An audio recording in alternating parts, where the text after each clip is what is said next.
Chao Moy Sang Taka Karbang. After a viral speech given during the annual International Marian Festival, Cardinal Luis Tagle found himself in yet another controversy. Dzień dobry Wasinskim. From wild accusations of using Pope Francis to gain more popularity to being secretly elected as Pope without the world knowing, it seems the once beloved Cardinal is now hated by everybody. So much so that he had to address these rumors in a recent interview. In this issue, but in other issues as well. What was his response to these allegations, and what are his thoughts on becoming the new Pope?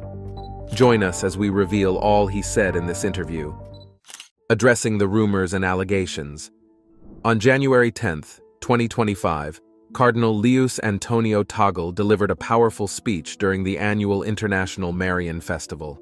This was a big moment for the Cardinal Bishop, as the role he played on that day was one some people believed should be reserved only for Pope Francis, even though it wasn't the first time. Because of this, many thought Luis was on his way to becoming the next leader, especially with ongoing news of the current Pope struggling with various health conditions. Some claimed that Luis was already appointed by Pope Francis as the next leader, implying that his current role as Red Pope meant he was just one step away from leading the entire Catholic Church. Some couldn't tell the difference between his role as the Red Pope with that of the Supreme Leader, while others accused the Bishop Cardinal of only supporting Pope Francis out of ambition. They used the speech he allegedly gave in place of the Pope as proof of that. But while these accusations were shocking to many, his response was just as surprising. To address these rumors and allegations, just a few days after the historic Marian celebration, the Bishop Cardinal had a private talk with delegates from Vatican media where he spoke about various issues like synodism and what people have said concerning the role he played during the festival.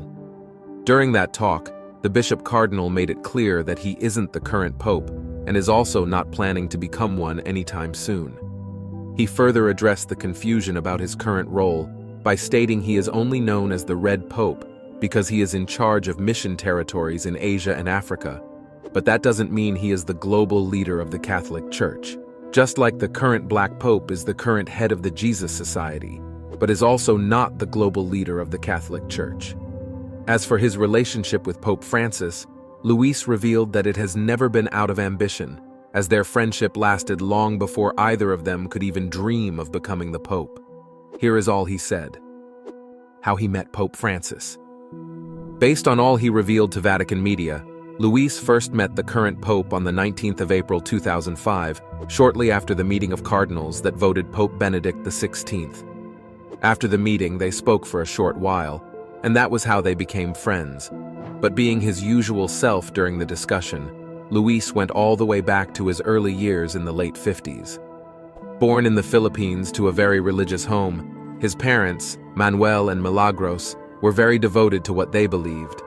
According to Luis, his parents were so devoted that they would not agree with most of the progressive things he stands for today. Though he wasn't as religious as his parents, what made him stand out from most other children was that he loved reading. Ironically, this made him a lot more informed about the Catholic faith from a young age compared to other children who were far more devoted than he was. But here was the twist. The big difference was that he didn't want to serve in the church, but rather dreamed of becoming a doctor. Because of this, he started reading difficult science journals at 13.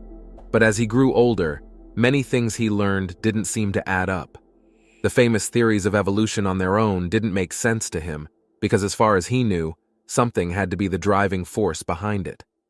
As a professing Catholic, part of him believed it was God, but he couldn't prove it yet. To get more answers, Luis abandoned his dream of becoming a doctor by choosing to study philosophy at Ateneo de Manila University. All the philosophical arguments he came across and studied seemed to point toward God, so to make more sense of it, he went on to study theology at the Catholic University of America. During this time, he found fulfillment in serving his local church, and on February 27, 1982, thanks to his hard work, he was ordained as a priest by Bishop Felix Perez in Imus, Cavite. Thanks to his deep understanding of Christian philosophy and theology, Luis became known for his intelligence and kindness. Locals came to him for help and advice on difficult issues, most of whom were young men struggling with their faith.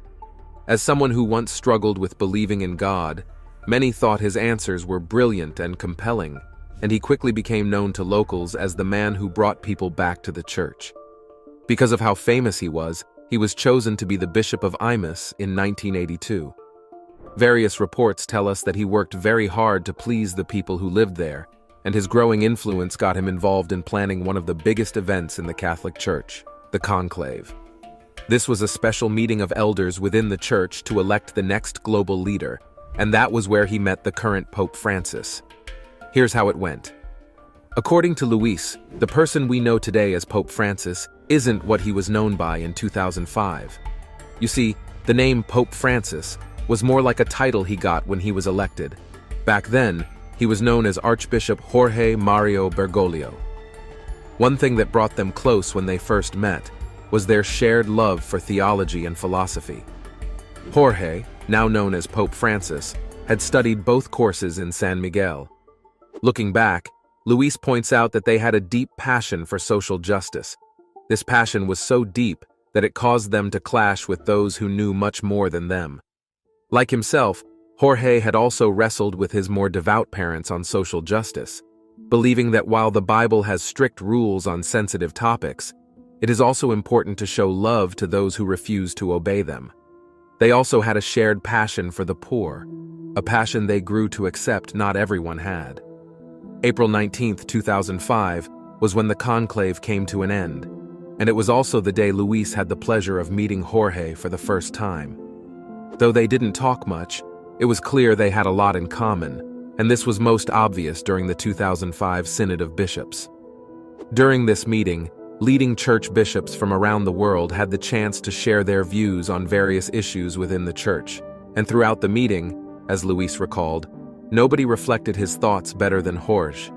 It seemed they agreed with each other on everything, and that was when they grew from fellow servants of the church to lifelong friends. Luis mentioned a few moments they met each other in the years after, stating how much they learned from their encounters and the little time he wished they had to hang out more. Ironically, that was the exact direction where his life was headed, as we shall see. Becoming the future pope. Today, many see Luis Tagle as the one who would lead after Pope Francis. In response, Luis made it clear that he chooses to focus more on the present by serving the people around him. As for whether he becomes the next pope, he leaves that for God to decide. For now, Luis believes he's better off focusing on the present instead, as ambitions like that can oftentimes be distracting. While explaining why people think this way, he recalled what life was like serving as a local bishop. While Luis was always praised and supported by the locals, one problem he always struggled with was properly expressing his thoughts whenever he spoke. Unlike most other leaders he knew, the bishop wasn't very good at expressing himself. Because of this, most of his best public and private talks came from several hours of writing. Luis was so good at this that he became a respected theologian, known for making the most difficult concepts easy to understand for the average person through his writings. This brought him so much fame that he was chosen to be the Archbishop of Manila, one of the highest positions in the Philippines Catholic Church. One thing many liked about his leadership was his approach to preaching what he believed. While the average preacher worked by telling people what they believed, Luis went for a more practical approach, believing the masses needed to be properly cared for before getting informed about the faith. This way, he believes, the faith can be more accessible and practical for those who don't believe it yet. This approach was very successful, bringing more people into the Philippines Catholic Church as time went by. Thanks to these efforts, Luis was promoted by Pope Benedict to the role of Cardinal on November 24, 2012, and this was just the beginning. On February 28, 2013, after a few major struggles with his health, Pope Benedict stepped down from his role, leading to the next meeting of cardinals that would elect the next pope. Luis Tagle was one of the cardinals who voted that day, and thanks to his support and many others like him, his friend Jorge Bergoglio was elected as the new pope, now known to the world as Pope Francis. May 23, 2019, started a long streak of events that sparked the first rumors of Luis becoming the next pope, as he was elected president of the Global Confederation of Catholic Relief Organizations, commonly known as the Caritas Internationalis. Though Luis didn't speak much about how it happened, rumors indicate the vote difference was by a large margin, implying that many leaders in the Catholic Church are on his side. Although the job didn't last for long, things got even more interesting when Pope Francis and many elders in the magisterium appointed Luis as prefect of the Congregation for Evangelization of Peoples, an office known to many as the Red Pope. This gave him rulership over all missionary efforts in Asia and Africa, and he accepted his role officially on January 6, 2020. During that time, many people within the Catholic faith didn't agree with Pope Francis on a lot of the things he advocated, like blessing pride couples, directly addressing climate change, changing immigration policies, and allowing divorced Catholics to participate in sacraments. In response to this, from early 2021 till late 2024, Cardinal Luis encouraged all leaders to align with Pope Francis on these issues, believing the Catholic Church would only thrive when all leaders put aside their differences and cooperate, and then came the accusations. After his first open statement about this, many opposing Catholics and a few supporting Protestants found the Bishop Cardinal's statements repulsive, with some of them believing he was only doing this to secure his role as the next pope. Pope Francis made a whirlwind visit to the revered Catholic shrine of Fatima in Portugal, where Virgin Mary appeared to 3 shepherd children in 1917. They said she gave them 3 messages. And a third secret more recently revealed to be the assassination attempt on Pope John Paul II, which happened on May 13, 1981. As we approach the 110th anniversary of the apparitions of Our Lady of Fatima, the current global situation continues to push many to demand clearer explanations of the third secret of Fatima that she benevolently shared with the 3 young shepherds in 1917. With a clear understanding of his papal position in the midst of these prophecies, Pope Francis has finally revealed some truths about the third secret of Fatima. What is the significance of these truths to humanity's future? What significance do these papal revelations hold, and how can we respond to them? Join us in this video as we unravel everything you need to know. On May the 13th, 1917, in Cova de Iria, 3 children were tending their flock of sheep when they witnessed the supernatural apparition of a beautiful young lady. Lucia, Jacinta, and Francisco were given the secrets of Fatima on July 13, 1917, but it was kept secret until July 1941, when Sister Lucia shared the first 2 secrets as directed by the bishop. Much later, Saint Lucia revealed the third of the secrets that have led to various controversies since its release. Now the Pope has shared some profound revelations on the secrets to guide us on what is next. Before we delve into the details of what the Pope shared, let's explore some details about how the secrets came to be. Custodians of the secrets of the Fatima. The secret of the Fatima was revealed to 3 children on the 13th of May in 1917. They were young shepherds of Aljustrel village, somewhere around Fatima in Portugal. While they tended some of their flocks at the Cova da Iria, they experienced something unusual. It was about noon. They had just finished reciting the rosary, and they decided to have a playtime building little stone houses. At the time, these 3 cousin shepherds were aged 10, 9, and, respectively. The first was Lucius de Jesus, and her cousins, Francisco and Jacinto. These 3 children had a spectacular experience when a great light suddenly appeared before them. It wasn't familiar, and they made to leave because the only thing their little minds could relate to it was that the bright light was lightning.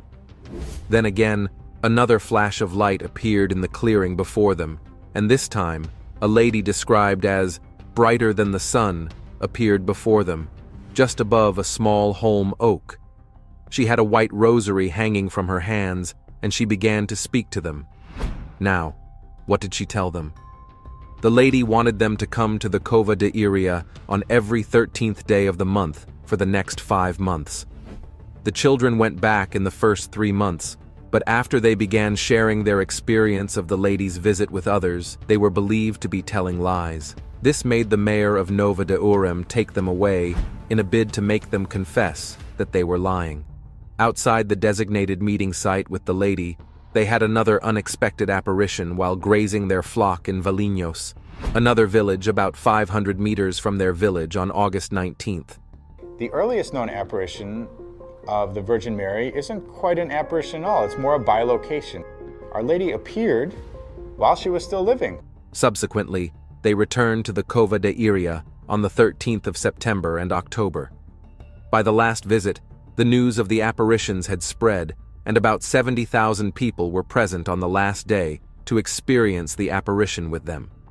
In the presence of the people, the lady told the children that she was Our Lady of the Rosary and requested that they build a chapel in her honor right on that site. This chapel was built and named the Chapel of the Apparitions and is still on the site. But did this happen on mere accounts of the children's experience?